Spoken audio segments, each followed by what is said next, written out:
बोलो लक्ष्मी नारायण भगवान की जय। कार्तिक महात्म की जय।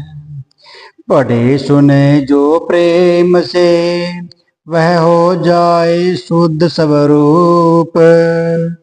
यह 23वां अध्याय कार्तिक कथा अनूप से अवधि राम। जय जय राम मेरे प्रभु राम। जय जय राम मेरे मन बसियो सीताराम। बोलो सियापति रामचंद्र महाराज की जय। कार्तिक महात्म की जय। धर्मदत्त ने पूछा, हे देवराज, जय और विजय, जय और अजय ने अपने पूर्व जन्म में ऐसा कौन सा पुण्य किया जिससे भगवान विष्णु का रूप धारण करके वह उनके द्वारपाल बन गए।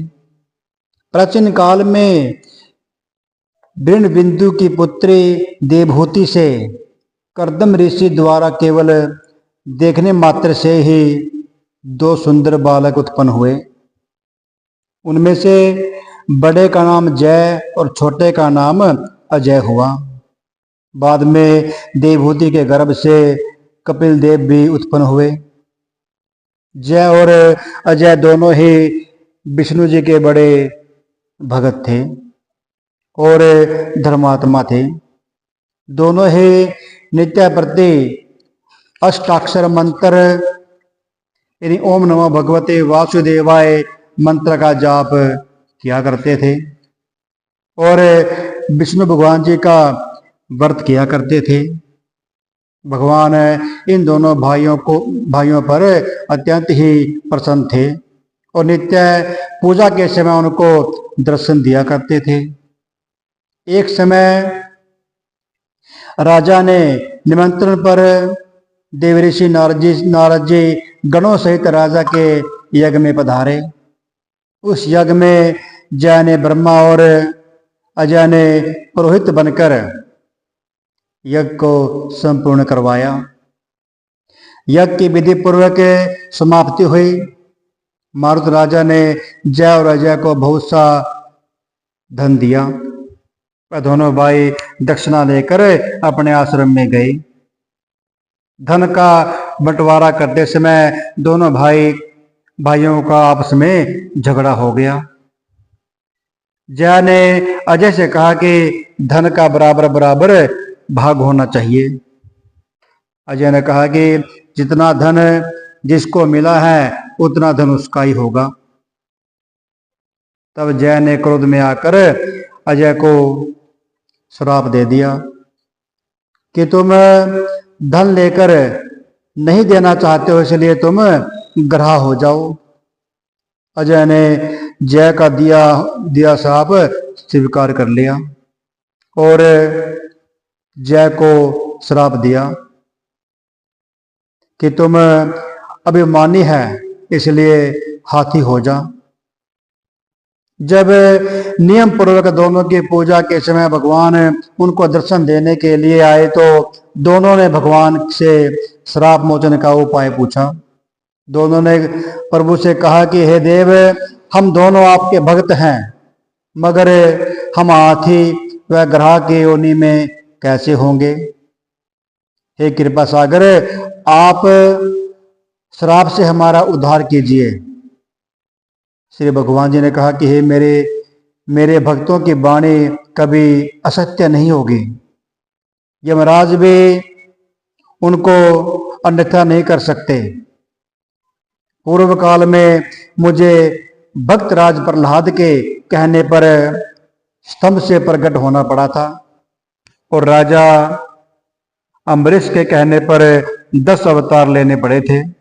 अतः तुम दोनों अपने श्रापों को भोग कर मेरे लोक को प्राप्त हो जाओगे।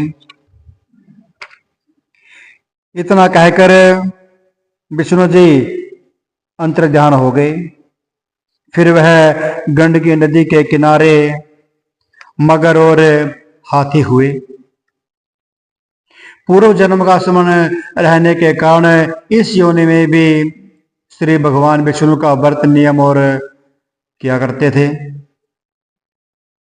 एक दिन कार्तिक महीने की पूर्णमासी को यह हाथी स्नान करने के लिए गंडकी नदी में गया।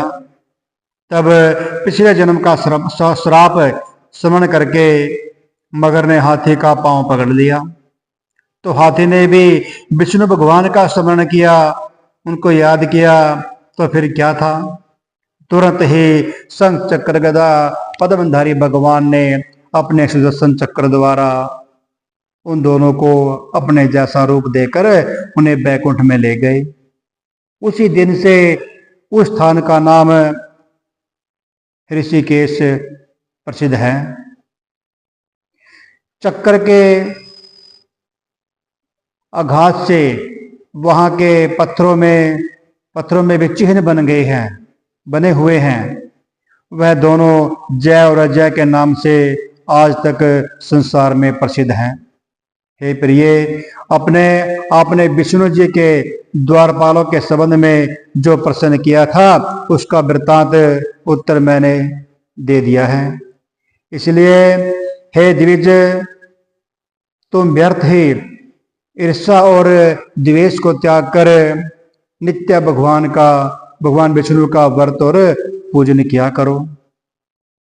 जगत के प्रत्येक जीव को समृद्धि से देखें। तुला मकर मेघ की संक्रांति में नित्य प्रत्य स्नान किया करो और तुलसी वन की रक्षा किया करो। एकादशी का व्रत करो।